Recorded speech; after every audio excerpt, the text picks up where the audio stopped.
کیا ہے؟ معراج اللہ کی عظیم نشانیوں میں سے ایک عظیم نشانی۔ معراج ہمارے نبی صلی اللہ علیہ وسلم کا ایک عظیم معجزہ ہے، ایک میریکل ہے۔ معراج اللہ تبارک و تعالیٰ کی طرف سے ایک بہت بڑا انعام ہے، اکرام ہے، جو اس نے اپنے رسول محمد رسول اللہ صلی اللہ علیہ وسلم کو عطا فرمایا۔ معراج ایک ایسا سفر ہے، معراج ایک ایسا روحانی سفر ہے کہ جس میں زمین، آسمان، جنت، دوزخ، لوح و قلم ہے، سبھی کا مطلب یہ کہ اندر جلوہ نظر آتا ہے۔ تو معراج ایک عظیم چیز ہے، ایک معجزہ ہے، اور یہ معراج کا جو مرتبہ ہے، معراج کا جو انعام ہے، اللہ نے کس کو عطا فرمایا؟ اگر لفظ معراج میں آپ غور کریں گے کہ معراج کے اندر جو حروف آئے ہیں، اگر اس پر بھی آپ غور کریں گے تو معراج کے حروف سے ہی ساری بات ظاہر ہو جائے گی۔ مثال کے طور پر معراج کس کو ہوئی؟ تو معراج کے اندر پہلا حرف کیا ہے؟ میم۔ تو معراج کس کو ہوئی؟ تو میم بتا رہا ہے محمد الرسول اللہ صلی اللہ علیہ وسلم۔ دوسرا حرف عین، سوال پیدا ہوتا ہے کہ محمد رسول اللہ کو معراج ہوئی تو کہاں ہوئی؟ زمین پہ ہوئی، خواب میں ہوئی، کہاں ہوئی؟ تو عین بتا رہا ہے عرش پہ ہوئی۔ کہاں پر ہوئی؟ ساتوں آسمان سے اوپر جا کر کہاں پر ہوئی؟ عرش پر ہوئی۔ اس کے بعد رسول اللہ صلی اللہ علیہ وسلم کو معراج عرش پر ہوئی، تو ذرا یہ بتائیے کہ خواب میں ہوئی، سوتے میں ہوئی یا جاگتے میں ہوئی، دن میں ہوئی یا رات میں ہوئی؟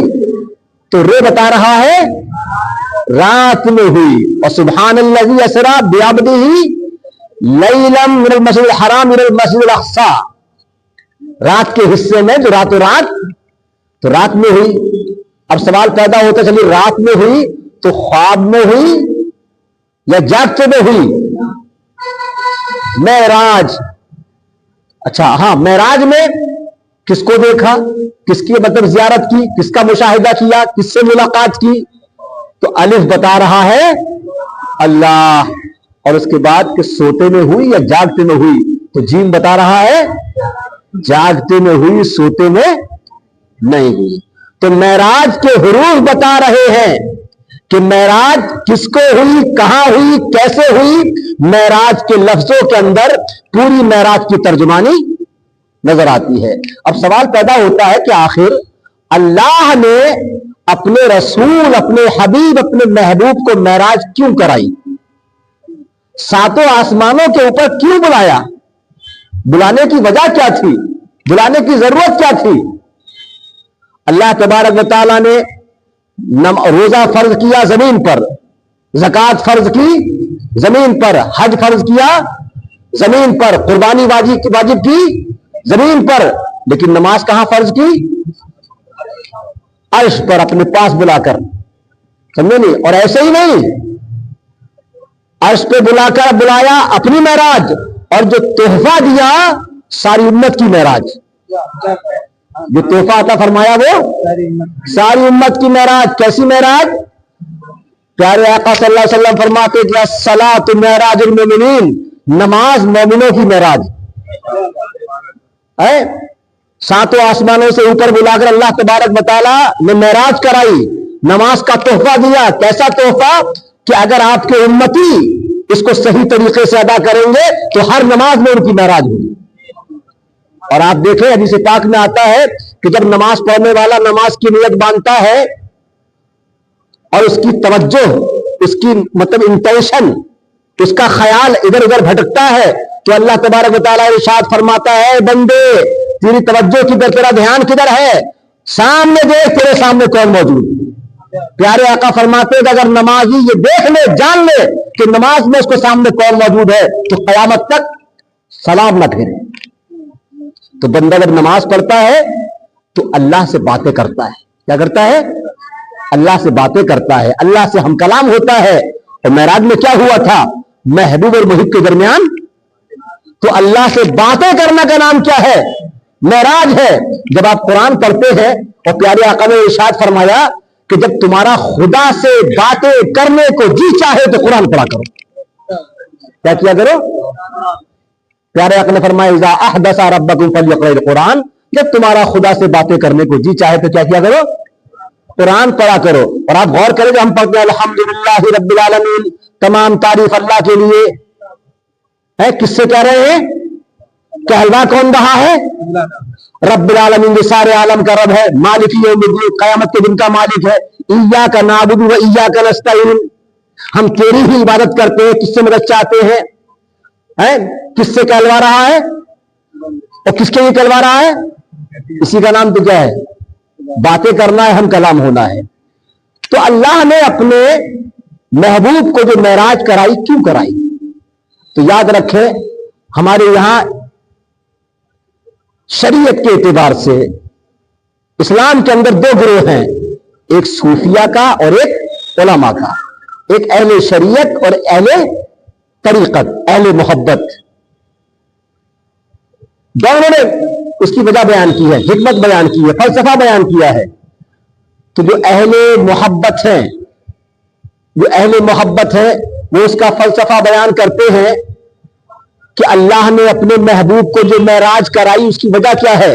کہتے ہیں اس کا فلسفہ یہ ہے، اس کی حکمت یہ ہے، اس کا راز یہ ہے کہ اللہ نے اپنے محبوب کو سارے عالم کے لیے رحمت بنایا. کیا بنایا؟ رحمت للعالمین بنایا. اور رحمت للعالمین بنانے کے ساتھ ساتھ قرآن میں ارشاد فرمایا کہ انا اعطیناک الکوثر، ہم نے آپ کو کوثر عطا کیا. کیا عطا کیا؟ کوثر مطلب جہاں زیادتی کی دینے کی انتہا ہے، ہم نے دنیا کی کائنات کی تمام چیزیں آپ کو عطا فرمائی. ہم نے زمین و آسمان کی کنجیاں آپ کو عطا فرمائی. وَعَلَّمَكَ مَا لَمْ تَكُنْ تَعْلَمْ، اے نبی آپ جو کچھ نہیں جانتے تھے ہم نے سارے علوم کے خزانے آپ کو عطا کیے. اے نبی ہم نے آپ کو، میں رب العالمین ہوں، آپ رحمت للعالمین ہیں. ہاں ہم نے آپ کو دنیا آخرت کے کائنات کے سارے خزانے عطا کیے. اے نبی اب معراج پہ اس لیے بلایا کہ جہاں جہاں میری خدائی ہے وہاں وہاں تمہاری مصطفائی ہے. جہاں جہاں میری ربوبیت ہے وہاں وہاں تمہاری رحمت ہے. تو اے نبی ہم نے جہاں جہاں تمہاری رحمت کو سایہ ڈالا ہے، جہاں جہاں تمہاری مصطفائی ہے، کم سے کم ایک مرتبہ اس کو دیکھ تو لو. کیا بات ہے، کم سے کم ایک مرتبہ اس کو دیکھ تو لو، نظارہ تو کر لو. کہ کوئی یہ نہ کہے کہ اللہ نے سارے عالم کے لیے رحمت تو بنایا ہے لیکن سارے عالموں کا سفر نہیں کرایا ہے، وزٹ نہیں کرایا ہے. تو اللہ تبارک و تعالیٰ نے سارے عالموں کا جنت دوزخ سب کی سیر کرائی، اور سیر کرانے کے بعد اپنے پاس بلایا، اپنے پاس بلایا، اور جتنے بھی عالم ہے سارے عالموں کا کیا کرایا؟ دیدار کرایا، مشاہدہ کرایا. تو جو اہل محبت ہے وہ یہ کہتے ہیں کہ اس لیے اللہ نے اپنے محبوب کو کیا کرائی؟ معراج پر بلایا. اور جو اہل شریعت ہے وہ کیا کہتے ہیں؟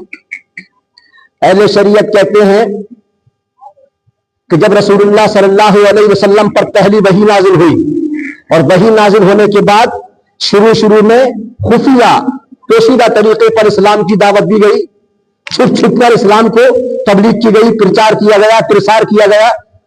لیکن جب اسلام کھل گیا، لوگوں پر ظاہر ہو گیا، لوگوں نے اسلام قبول کرنا شروع کیا، تو مکے کے کافروں نے آپ کو کیا کیا؟ پریشان کرنا شروع کر دیا. جان کے دشمن بن گئے، اسلام کے ماننے والوں کو ستایا گیا، قتل کیا گیا، زمین پہ لٹایا گیا، گرم ریت پہ لٹایا گیا، گرم پتھر زمین سینے پر رکھے گئے.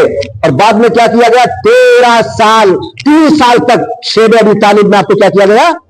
قید کیا گیا، مائگریشن کیا، پرواز کیا، ہجرت کیا آپ نے. اور اس کے بعد جب مکے والوں نے زیادہ ستایا تو پیارے آقا صلی اللہ علیہ وسلم کہاں تشریف لے گئے؟ طائف تشریف لے گئے. اور جب طائف تشریف لے گئے تو طائف کے اندر کچھ بدماشوں نے، کچھ بدماش لڑکے آپ کے پیچھے لگا دیے. انہوں نے اتنے پتھر مارے کہ آپ کو کیا کر دیا؟ لہو لہان کر دیا. اور اس کے بعد وہاں بھی آپ کو چین سے.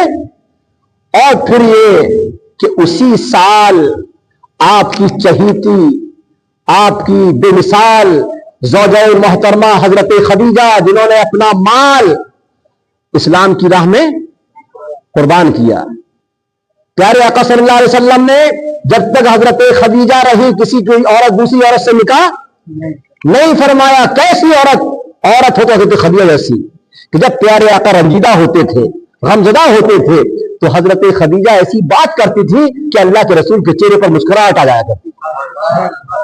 تو حضرت خدیجہ کہ جنہوں نے اپنا مال، چونکہ آپ بہت بڑی تاجر تھی، بزنس مین تھی، پیارے آقا بھی آپ کا مال لے کر کے ملک شام تک گئے تھے، تو آپ نے سارا مال اسلام کے اشاعت کے لیے، تبلیغ کے لیے، پرچار کے لیے خرچ کیا. حضرت خدیجہ کا بھی کیا ہو گیا؟ وصال ہو گیا، انتقال ہو گیا. اور اس کے بعد اسی سال پیارے آقا صلی اللہ علیہ وسلم کے چچا حضرت ابو طالب، جو کہ دشمنوں سے آپ کی حفاظت کیا کرتے تھے، مقابلہ کیا کرتے تھے، ان کا بھی انتقال ہو گیا. اسی وجہ سے اسلامی تاریخ میں اس سال کو کہتے ہیں عام الحزن، غم کا سال، رنج کا سال. جب ان کا بھی انتقال ہو گیا تو پیارے آقا صلی اللہ علیہ وسلم رنجیدہ رہتے تھے، غمزدہ رہتے تھے، اور اللہ کے رسول، اللہ کو یہ گوارا نہیں تھا کہ اس کا محبوب رنجیدہ ہو، غمزدہ ہو. حضرت عائشہ فرماتی ہے کہ اللہ تبارک و تعالیٰ اپنے محبوب کی زبان کو اتنا پسند کرتا تھا کہ ادھر اللہ کے رسول کی زبان سے نکلتا تھا اور ادھر دعا قبول ہو جایا کرتی. جو زبان سے نکلتا تھا اللہ تبارک و تعالیٰ، اللہ کے رسول کی جو خواہش ہوتی تھی اللہ تبارک و تعالیٰ اس کو پورا فرما دیا کرتا تھا. تو اللہ کے رسول غمزدہ رہتے تھے، رنجیدہ رہتے تھے، پریشان رہتے تھے. تو اللہ نے اپنے محبوب کی تسلی کے لیے، تشفی کے لیے، آپ کے غم کو ہلکا کرنے کے لیے، آپ کے رنج کو دور کرنے کے لیے معراج پہ بلایا. کیوں؟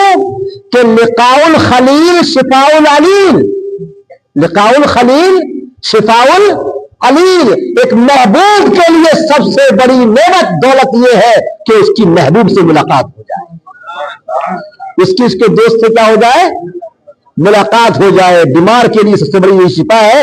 تو اللہ نے اپنے محبوب کو بلایا، ساتوں آسمانوں کی سیر کرائی، اور سیر کرانے کے بعد جو دل پر ایک تھوڑا غم تھا اس کو کیا کیا؟ اور اس کے بعد ہم کلام ہوئے.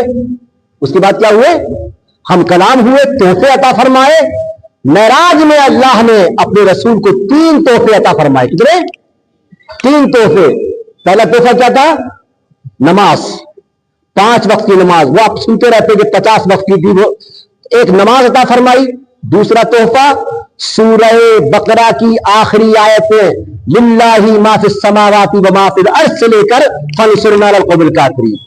سورہ بقرہ کی جو آخری آیتیں ہیں وہ بھی اسی رات تحفے میں عطا فرمائی. اس کی بڑی برکتیں ہیں، اگر اس کی آپ تلاوت کریں تو اس کی کیا ہے. اور تیسری چیز کیا عطا فرمائی؟ تیسری جو اللہ